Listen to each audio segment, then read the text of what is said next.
mission that we have is to prevent a militant Islamic regime from meeting up with nuclear weapons or from nuclear weapons meeting up with a militant Islamic regime. The first is called Iran. The second is called Pakistan, more specifically a Taliban takeover of Pakistan. Moments ago, Israel launched Operation Rising Lion, a targeted military operation to roll back the Iranian threat to Israel's very survival. अस्सलाम वालेकुम दोस्तों, आज का topic बहुत interesting है और unique भी।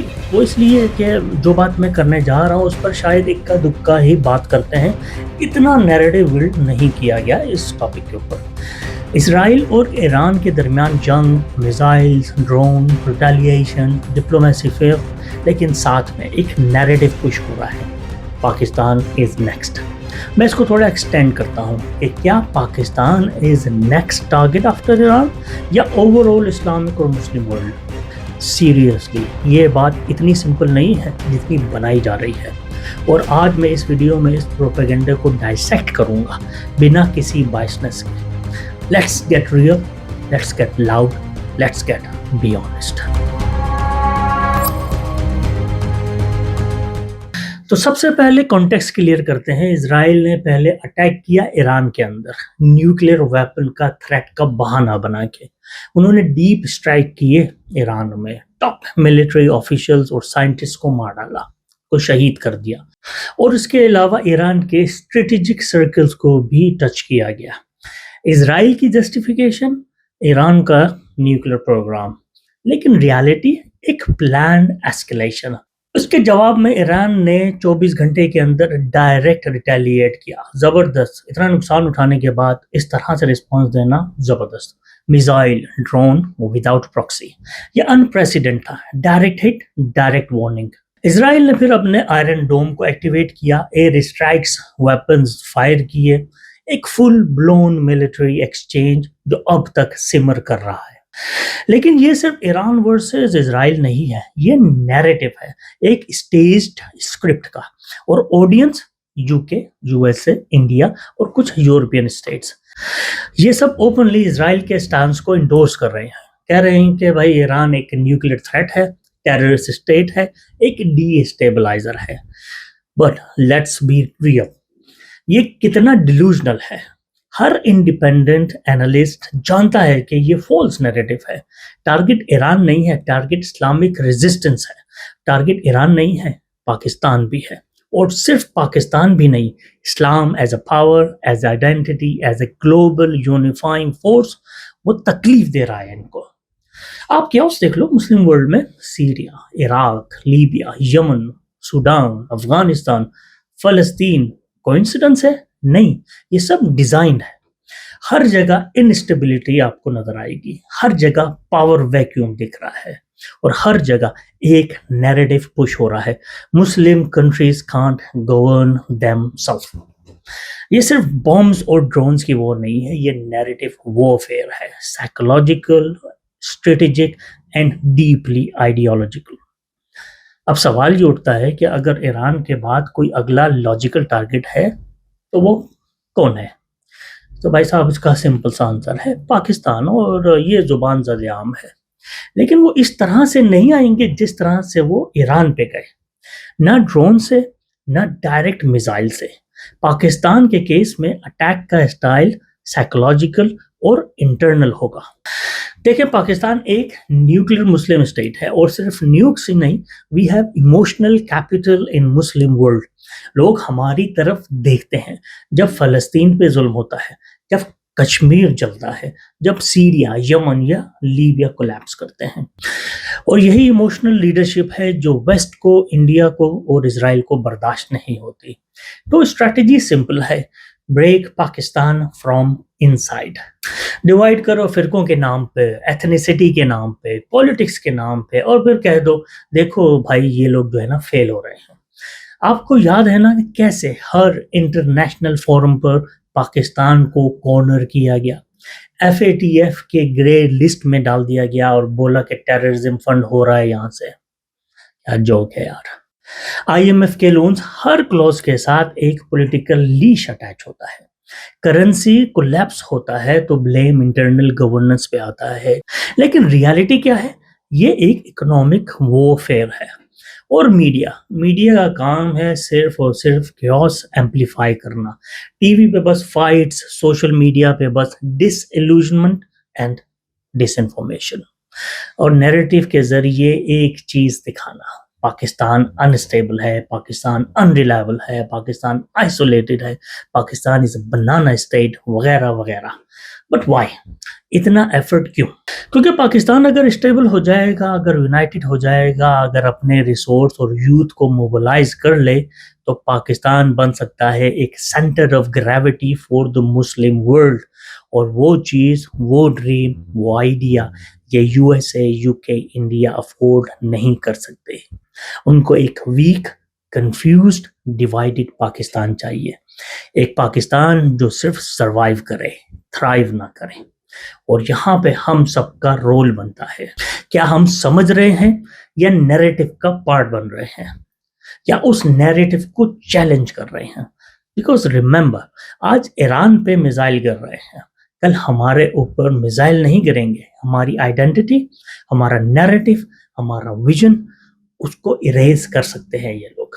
देखो, जमीन पे सिर्फ मिसाइल नहीं चल रहे, नैरेटिव भी चल रहा है। और असल बैटलफील्ड वही है।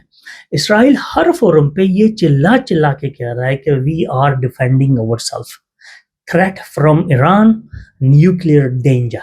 लेकिन उन्होंने ईरान के अंदर घुस के टॉप ऑफिशियल को असैसिनेट किया है। ये सेल्फ डिफेंस है? ये तो पूरे का पूरा स्टेट स्पॉन्सर्ड टेररिज्म है। तो क्या आपने कोई यूएन रेजोल्यूशन देखा, कोई वेस्टर्न आउटरीच देखा, कोई सैंक्शन देखा इसराइल पे? नहीं देखा। क्यों? क्योंकि अटैकर का नाम इसराइल है और विक्टिम कौन है? मुस्लिम वर्ल्ड, मुस्लिम कंट्रीज। अगर रोल्स उल्टे हों तो ये हेडलाइंस भी उल्टी हो जाए। ईरान ने ना सिर्फ जवाब दिया बल्कि डायरेक्ट स्ट्राइक किया, पर पूरी दुनिया उसको विलन बना रही है। मीनवाइल इंडिया का क्या किरदार है? अपनी सारी डिप्लोमेसी अलाइन कर चुका है वो इसराइल और यूएस के साथ। वेपन परचेजिंग हो रही है, डिफेंस डील्स हो रही हैं, जॉइंट ऑपरेशंस हो रहे हैं, उसके अलावा बहुत कुछ। और उनका मीडिया तो लिटरली इसराइल का पीआर एजेंसी बन चुका है। प्राइम टाइम पे इसराइल के एयर स्ट्राइक को सेलिब्रेट किया जा रहा है, जैसे कि कोई क्रिकेट मैच हो रहा हो इंडिया और पाकिस्तान का। लेकिन चुपके से वो नैरेटिव पुश भी कर रहे हैं कि next instability zone is Pakistan. Pakistan को ईरान जैसा बनाया जाए, आइसोलेटर, डिस्टेबलाइज्ड और पैरालाइज्ड। लेकिन यहाँ पर अरब वर्ल्ड का क्या रोल है? कुछ स्टेट्स तो बिल्कुल खामोश हैं, कुछ न्यूट्रल बन के बैठे हुए हैं, और कुछ इनडायरेक्टली इजराइल को इंडोर्स कर रहे हैं, क्योंकि वो भूल गए हैं जब आग लगती है तो सिर्फ घर में नहीं रहती, वो फैलती है। Today it's Iran, tomorrow it's us, और परसों इट्स यू। और इजराइल, दे जेन्युइनली बिलीव कि वो इनविंसिबल है, आयरन डोम है, यूएस उनकी शील्ड है, और मीडिया का नैरेटिव उन्होंने कंट्रोल किया हुआ है। लेकिन वो भूल गए हैं कि दिल और दिमाग पे कभी मिसाइल से कंट्रोल हासिल नहीं किया जा सकता। और आज भी दुनिया भर के मुस्लिम, चाहे उनकी स्टेट्स साइलेंट हैं, लेकिन उनके दिल और दुआएं उसी तरफ हैं जहां पर जुल्म हो रहा है। चलो थोड़ा सा बोल्ड होकर बात करते हैं। आपको याद है कि रशिया ने जब यूक्रेन पे अटैक किया था, वेस्ट ने दुनिया को रुला दिया था। फ्लैग्स भी चेंज हो गए थे, कॉर्पोरेट लोगोज ब्लू और येलो हो गए थे। मीडिया ने हर सेकंड विक्टिम्स के नाम लिए। नेटफ्लिक्स, फीफा, ओलंपिक्स, सब ने रशिया को पनिश किया था। लेकिन फलस्तीन, 75 साल से ऑक्यूपेशन चल रहा है इसराइल का। थाउजेंड्स डेड, मेरे ख्याल से लाखों मर चुके हैं। Children bombed, journalist shot point blank, और दुनिया बस कंसर्न्स एक्सप्रेस करती है और आगे निकल जाती है। कोई सैंक्शंस नहीं इसराइल पे, कोई उनका बाइकआउट नहीं स्टेट लेवल पे, और कोई कंसिक्वेंसेस इसराइल को नहीं झेलने पड़ रहे हैं। व्हाई? वो इसलिए कि फलस्तीनियों का खून ट्रेंड नहीं करता, because Muslim pain is negotiable, because justice अब सिर्फ रेस और रिलीजन का फंक्शन बनकर रह गया है।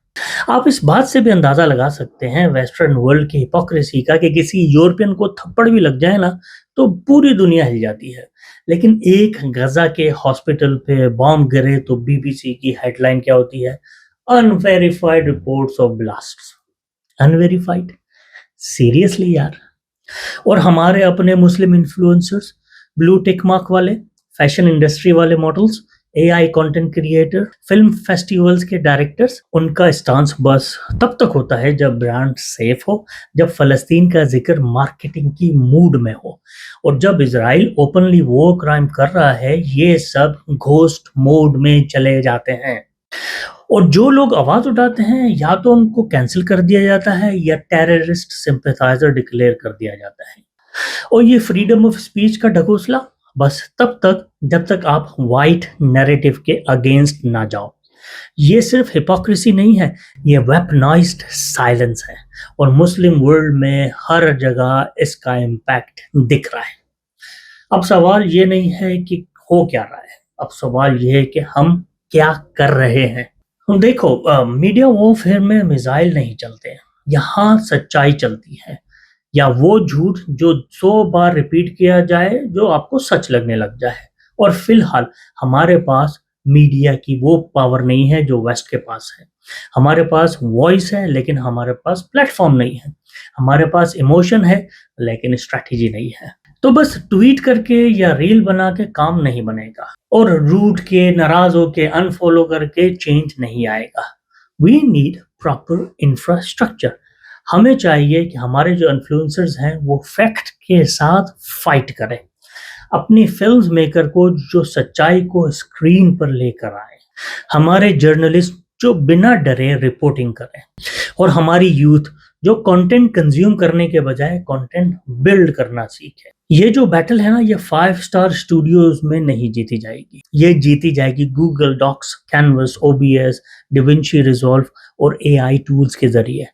जहां वेस्ट नैरेटिव पुश कर रहा है through billions of dollars network, वहां हमें अपने $100 सेटअप से अपनी सच्चाई को वायरल करना होगा। और यूनिटी बिना सेक्रेटेरियन, एथनिसिटी या पॉलिटिकल बायसनेस के, हमें अपनी अकल और ईमान दोनों का इस्तेमाल सही तरीके से करना होगा। भूल जाओ स्लोगन्स को, भूल जाओ शोर को, अब वक्त है पोजीशनिंग का, स्ट्रैटेजी का और रेजिलियंस का।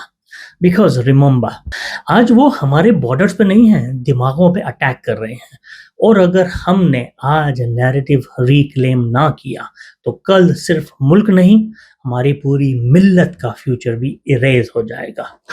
अगर आप ये वीडियो देख रहे हो और कोई शौक या गुस्सा महसूस कर रहे हो तो मेरे ख्याल से कुछ कमी है। क्यों? क्योंकि ये वक्त सिर्फ फील करने का नहीं है, सोचने का है। क्या हम सिर्फ हेडलाइंस के स्लेव बन के रह गए हैं?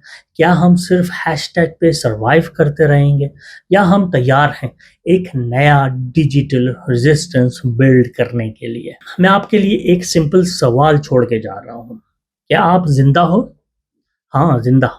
सांस लेने वाला नहीं, वो जिंदा जो जुल्म को चैलेंज कर सके, वो जिंदा जो सिस्टम के अगेंस्ट कंटेंट, आर्ट और सच का वेपन बना सके। बिकॉज हिस्ट्री इज वॉचिंग, और शायद फ्यूचर भी। तो दोस्तों, आप लोग मुझे बताइए आपका क्या ख्याल है इस ओवरऑल सिचुएशन के बारे में, मुस्लिम वर्ल्ड, पाकिस्तान, ईरान और जो इसराइल का नैरेटिव है, इस सब के बारे में कमेंट्स के जरिए मुझे ज़रूर बताइएगा। और आज का वीडियो अगर आपको अच्छा लगे और आपको कोई मेरी बात अच्छी लगे तो उसको आगे भी बढ़ाएं, सब्सक्राइब करें, शेयर करें। मिलते हैं अगले वीडियो में सच के साथ, ऑनेस्टी के साथ, थोड़ी लाउडनेस के साथ। अपना बहुत ख्याल रखिएगा, स्टे सेफ, खुश रहें। अस्सलाम वालेकुम, बिल्कुल, बाय।